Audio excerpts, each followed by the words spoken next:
ஒரு சிறிய கிராமத்தில் ஒரு அன்பான சிறுவன் வாழ்ந்து வந்தான். அவன் தினமும் பள்ளிக்குச் செல்லும் வழியில் ஒரு பட்டினி கிடக்கும் நாயை கண்டான். அந்த நாய் மிகவும் பலவீனமாக இருந்தது. கண்களில் சோகமும் இருந்தது. சிறுவனின் மனம் உருகியது.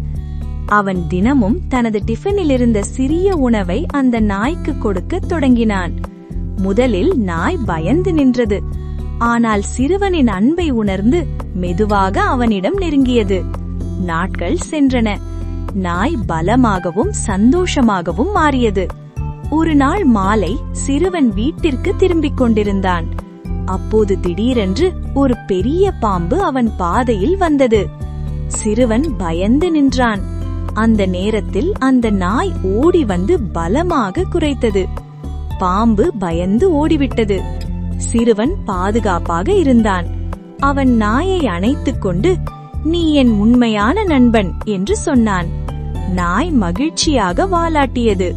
குழந்தைகளே, நன்றி மறக்காத மனம் உலகிலேயே அழகான பண்பு. அன்பு செய்யுங்கள், பகிர்ந்து கொள்ளுங்கள். நீங்களும் நல்ல நண்பர்களை பெறுவீர்கள்.